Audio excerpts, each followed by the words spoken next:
Friends and professionals, happy Monday and happy Father's Day for everyone out there. I hope you had a great weekend with your family and loved ones. Modern Lending Lab opens Wednesday this week for the third time. We are talking about post-closing experiences and mastering your CRM. Critical topic for you mortgage professionals out there. So join. If you're looking for the Zoom link, I can hook you up. No strings, 500 plus people join every month. And we just talk about contemporary talents, learn from some of the best. Come join us this Wednesday, 11 a.m. Pacific time. I'll hook you up. Leadership. I've had the privilege of being in this industry a long time, 20 something years. And in that time, I've worked with some of the greatest leaders in this industry period of all time. And I've learned some incredible things. And today we're going to give you some tips and tricks on that stuff, because if you're out there aspiring to be a leader, leading a team today, looking to grow your team and develop a culture, this is absolutely the session for you. And we're going to talk about it with a story from the Wizard of Oz. Now, not Wicked. Stay with me. I know Wicked's the rage. I love it. I saw it with my daughter 75 times, but we're talking about old school Wizard of Oz. Now, as we talk about where to extrapolate leadership ideas from this fun story, if you're writing stuff down, this is the time to kind of just put pen to paper and think about your life as it parallels to these stories and ways that you can refine your strategies to become the best leader possible. So you like the yellow, by the way, Yellow Brick Road? Yeah, we're there. We did it. All right. So we're going to start with the normal stuff, and we're going to end at about the 10, 15-minute mark with something you're not expecting. And trust me, that's the punchline. So it's not clickbait. We got to hit some really important stuff with Dorothy, but we're going to end on the wizard, and you're going to blow your mind wide open. So first, let's talk about Dorothy and leadership. What I love about Dorothy's style of leadership is something that mortgage leaders, especially guys like me and gals like me who came up in the retail space, had to live through, which is she was confused, lost, and scared, which is the perfect trait for a leader. You think about a leader, you think about them thrown into a new environment. They've never been there before. If they were a top producer, this is also a sin of our industry, and I know you're with me on this. A sin of our industry is that we often take incredible producers. By the way, this is not unique to mortgage. Incredible producers, best in class, and be like, well, you should become the leader. You should become the person in charge. Oh my God, look, I am all for giving people a chance to break through barriers and make themselves and push themselves into new experiences. But can we just be true for a second and agree that because you're a great salesperson doesn't mean you're a great leader? They're not the same thing. They're radically different. Now, they have parallels, they have connections, but they're not the same thing. Meaning when if you're a great salesperson and you get a chance to become a leader and grow a team and go to a branch and all those things, just please realize that it's a different skill set, and that to come in humbly and come in ready to learn. And this is the first parallel to Dorothy, thrown into a brand new environment, scared, confused, lost. And what does she do?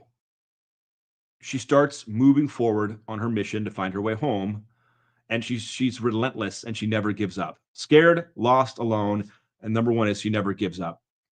Number two is that she has to learn new things. It's a new place. It's a new thing, and she charges ahead full on to figure that out.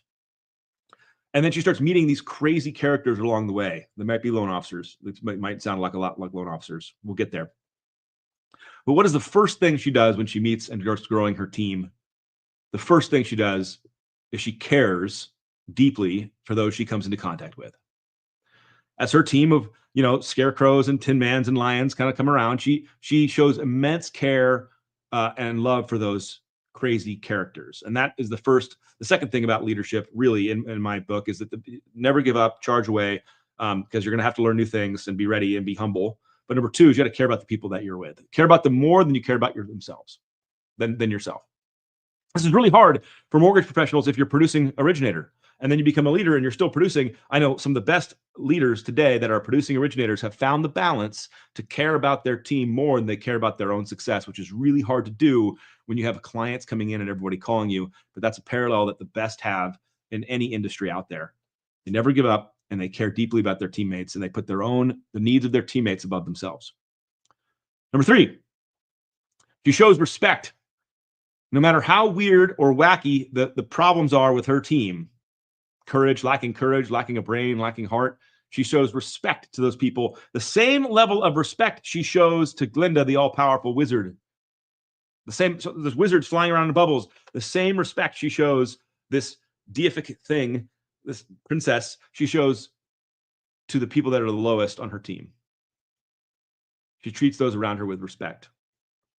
The fourth parallel that I think ties into the fifth, we're going to do four and fifth together, is she doesn't have formal power or authority, which is a really great message for those of you leading 100% commissioned salespeople. You don't get to tell them what to do. You're not their boss. They're not the time card and punch in.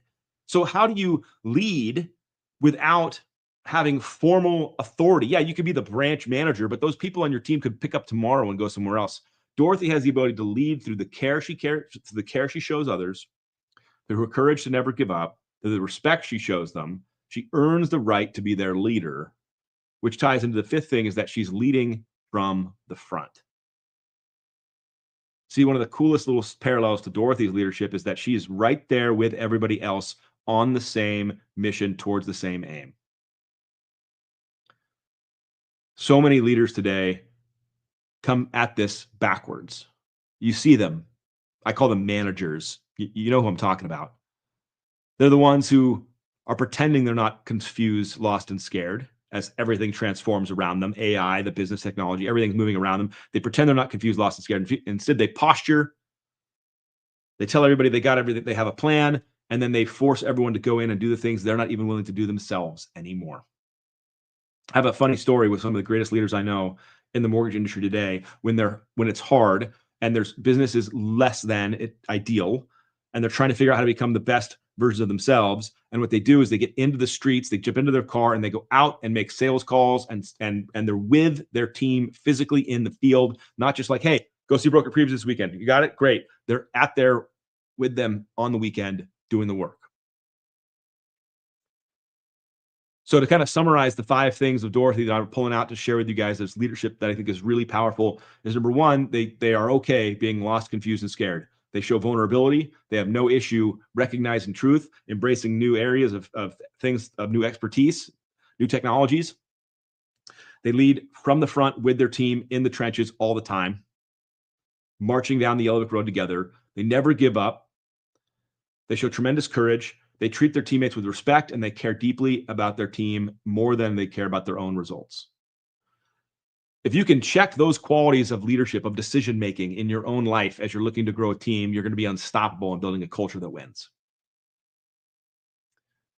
Leaders don't have to lead from the ivory tower barking down orders. They need to lead from the trenches with their people, showing respect and care. And here is the pivot to the Wizard of Oz, the wizard, the charlatan, the fake. My dad told me the story. It stuck with me for years and years now, and it's one of my favorite things. And it's to me what defines a leader the best. There's other things that Dorothy showed are critical. They're day-to-day critical things. Be with your team, show care and respect, never give up, have courage. And even though you don't have formal power over these crazy salespeople, if you walk the streets with them, you earn the right to be their leader. Has nothing to do with micromanaging, KPIs, none of that stuff, PIPs, none of that stuff is about being a leader. But here's where the wizard comes in.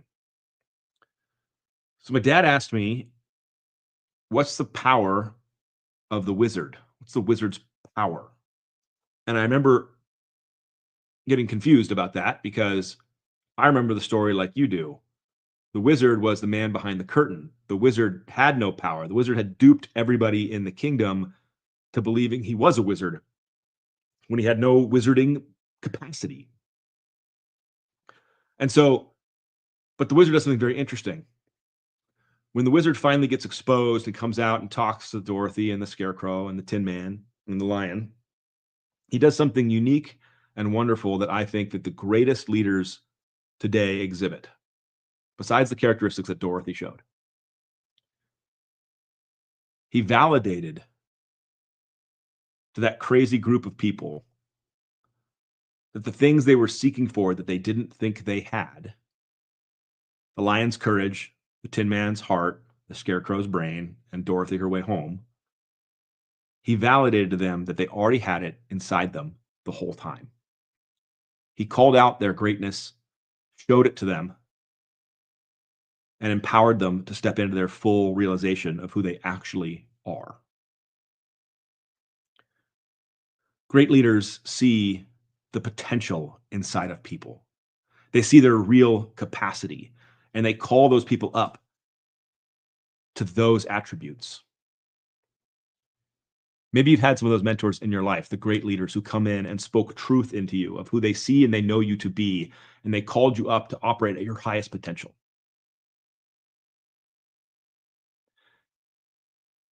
If you can lead from the front, have a ton of courage, never give up, be vulnerable, showing that you're confused, lost, and sad as the world changes around you, but continue down your path. Love and care for those on your team. Show them respect no matter their wacky circumstance. You'll gain the ability to lead, but if you can look inside them while you're doing this and tell them the truths they see that you see in them that they have not seen in themselves, and call that out of them. Help them realize it that they've always had it along the way. Help them become the best version of themselves. You'll be unstoppable. You know, there's that age-old saying that people don't leave companies, they leave people. And I think a lot of us have found those situations in our lives throughout the years. We've worked in different jobs for different people. But the great leaders are the ones that make deep impact. And I'll share one final thing as I let you go here. If you're an aspiring leader and you're looking to take this on, I'll share a personal story. It has nothing to do with me being a fantastic leader. This is me trying to figure this out along with everybody else. But what this has to do with is a lesson I learned that I want you to learn too. I used to take being a leader so personally, meaning I cared so deeply about the people that I was working for that when our paths diverged and when they went on to another opportunity or when they felt like there was something else better for them on the other side and they left my ecosystem and left my team and went on to another, I would get so upset and angry and oftentimes angry at them. What a betrayal. I poured so much effort and time and care and energy into helping you become the best version of yourself, only for you to just stab me in the back and leave for a couple more basis points or leave for some BS thing that's not better than what I'm building. See all this arrogance and just toxicity I was living in? Now, I wasn't totally toxic. I did my best to figure out why people left and worked on myself. But I carried with me so much bitterness for so many years for people that would leave the team. When I evolved, when I found the Lord, when I realized there was a better way, was when I heard the quote that I'm going to butcher, but it basically says, at best, you're an extra in the movie of somebody else's life. See, I was just so stuck on being the main character of my life, my story, my team, my thing, my enterprise, my objectives, my goals, that I was absolutely unwilling that any other person, God forbid, they're the main character of their life. And as soon as I realized that I got to play a small role in somebody's life, for as small as it is, a year, 6 months, 10 years, I've had people that have worked with me for a long time. At some point, if paths diverge, I hope they look back with fondness on the leader I tried my best to be.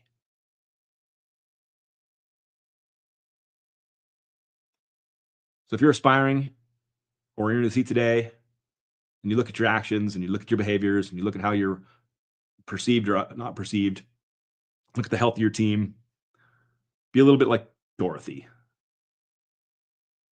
and be the wizard for your teams who need you to see them for who they are and their potential and call it out of them and make them the best version of themselves. And then just remember, you're the extra in the movie of their life. I hope to see you Wednesday at the Modern Lending Lab. Take care, everybody.